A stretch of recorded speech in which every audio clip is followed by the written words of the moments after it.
Assalamualaikum warahmatullahi wabarakatuh. Nama saya Ahmad Arif Saifuddin dengan NIM D02203003 Teknik Informatika A. Pertama itu kesehatan dan keselamatan kerja. Konsep dasar K3.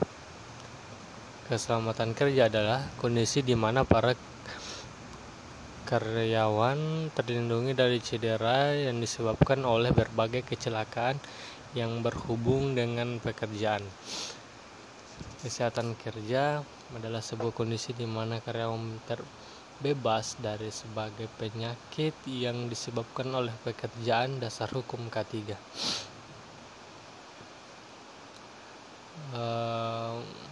Undang-Undang KK nomor 1 tahun 1970 tentang keselamatan kerja dan Undang-Undang nomor 1 tahun 2021 tentang ketenagakerjaan. B. Undang-Undang UAP 1930. C. Undang-Undang Petasan. D. Undang Timah Putih Kering. E. MPR 1930. Tujuan K3 melindungi dan menjamin keselamatan pekerja dan semua orang yang berada di tempat kerja. Peraturan perundang terkait dengan K3. Dasar hukum Undang-Undang Dasar 1945, Undang-Undang nomor 14 1969 tentang ketentuan pokok mengenai tenaga kerja, Undang-Undang nomor 1 tahun 1970 tentang keselamatan kerja, Undang-Undang nomor 23 tahun 1992 tentang jaminan soal tenaga kerja, Undang-Undang nomor 3 tahun 1999 tentang jasa konstruksi, Undang-Undang nomor 28 tahun 2002 tentang bangunan gedung, Undang-Undang nomor 13 tahun 2003 tentang ketenagakerjaan. Dasar hukum lanjutan. Permenaker nomor 1 tahun 1980 tentang keselamatan dan kesehatan kerja pada konstruksi bangunan. Keputusan bersama Menaker Menpu nomor 1740 Men tahun 1986 dan nomor 104 KTPS tahun 1986 tentang keselamatan dan kesehatan kerja pada kegiatan konstruksi. Peraturan nomor 50 tahun 2012 tentang penerapan sistem manajemen keselamatan dan kesehatan kerja. Permen PU nomor 05 nomor 5 tahun 2014 tentang pedoman sistem manajemen K3 konstruksi bidang pekerjaan umum, Undang-Undang 1945 pasal 27 ayat 1. Selanjutnya, kecelakaan kerja. Kecelakaan kerja adalah kejadian yang tidak dikehendaki dan tidak pernah diduga sebelumnya yang terjadi di tempat kerja atau segala kegiatan yang berhubungan dengan pekerjaan. Ada beberapa penyebab kecelakaan, yaitu tindakan karyawan yang tidak aman, kondisi kerja yang tidak aman, dan di luar kemampuan manusia. Ada beberapa istilah dalam kecelakaan kerja, antara lain hazard, yaitu sumber bahaya potensial yang dapat menyebabkan kerusakan. Danger merupakan tingkat bahaya dari suatu kondisi di mana atau kapan muncul sumber bahaya. Harm yaitu kerusakan atau bentuk kerugian berupa kematian, cedera, sakit fisik atau mental, kerusakan properti, kerugian produksi, kerusakan lingkungan, atau kombinasi dari kerugian tersebut. Risk atau risiko adalah ukuran kemungkinan kerugian yang akan timbul dari sumber bahaya hazard tertentu yang terjadi. Teori domino merupakan kecelakaan terdiri dari 5 faktor yang berhubungan, yaitu kondisi kerja, kelalaian kerja, tindakan tidak aman, kecelakaan, dan cedera. Alat perlindungan diri. APD adalah pakaian khusus atau peralatan yang dipakai petugas untuk proteksi diri dari bahaya fisikal, kimia, biologis, atau bahan infeksius atau usaha CDC. Tujuan penggunaan APD melindungi tubuh dari bahaya pekerjaan yang dapat mengakibatkan penyakit atau kecelakaan kerja, minimal akibat kecelakaan kerja, gangguan fisik, dan mengamankan organ tubuh.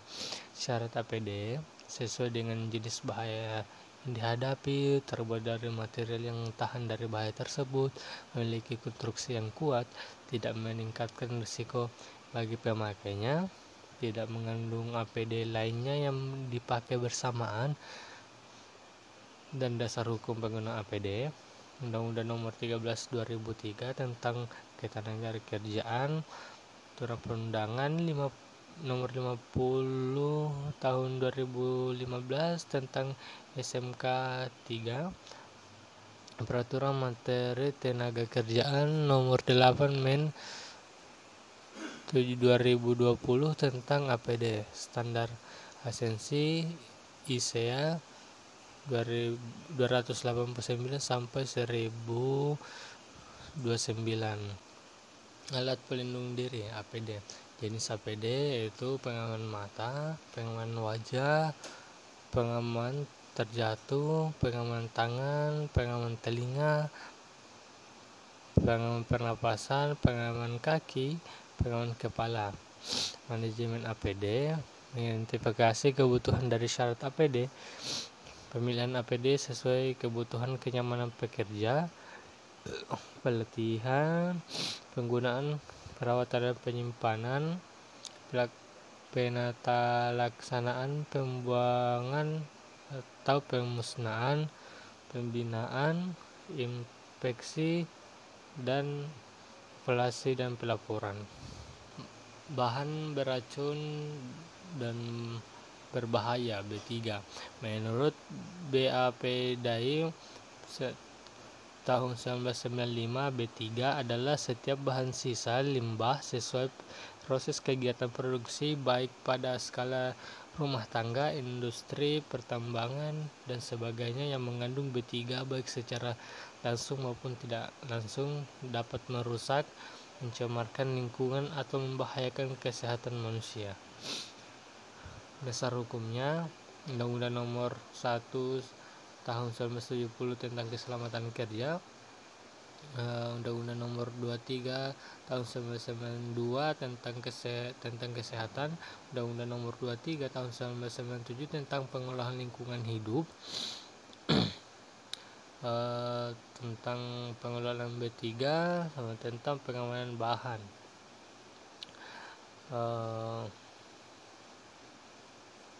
Sumber jenis dan kategori B3. Kategori limbah B3 berdasarkan sumbernya.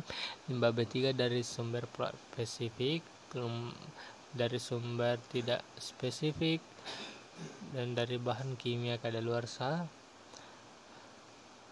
Kategori limbah B3 berdasarkan karakteristiknya: bahan mudah meledak dan bahan berbahaya atau harmful. Pengendalian kebakaran. Penyebab terjadinya kebakaran berdasarkan konsep segitiga api. Segitiga api adalah tiga unsur yang menyebabkan terjadinya kebakaran, yaitu bahan bakar BBM, udara, atau titik nyala derajat Celcius. Usaha yang untuk mencegah, mendeteksi, dan penanggulangan kebakaran. Pencegahan kebakaran dengan sistem pencegahan kebakaran yang terdiri dari sistem isyarat bahaya kebakaran dan sistem pemadaman penanggulangan. Kebakaran harus ditangani dengan baik. Melakukan 5 hal terkait sistem pengendalian kebakaran SPK, metode pemadaman, mengurangi temperatur, memindahkan bahan bakar, mengeluarkan oksigen, dan menghambat reaksi rantai penjalaran. Yang terakhir, ergonomi kerja. Ergonomi menurut Woodside dan Kesurek adalah kajian yang integral antara pekerja, alat, tempat, dan lingkungan kerja. Dan Cormick mendefinisikan ergonomi dengan pendekatan 3 unsur, yaitu fokus ergonomi yang interaksi manusia dengan produk, peralatan, fasilitas, prosedur, dan lingkungan kerja maupun tempat tinggal. Tujuan utama ergonomi adalah meningkatkan dan mengembangkan efektivitas dan efisiensi dalam bekerja. Mendekatkan ergonomi secara sistematis, mengaplikasikan informasi yang relevan tentang kapasitas manusia dan lingkungan yang berlaku. Pengelompokan bidang kajian ergonomi yaitu file kerja, antropometri, biomekanika, penginderaan, psikologi kerja. Kelelahan adalah keadaan tenaga kerja yang mengakibatkan terjadinya penurunan fasilitas dan produktivitas kerja akibat faktor pekerja. Dan terakhir, terima kasih.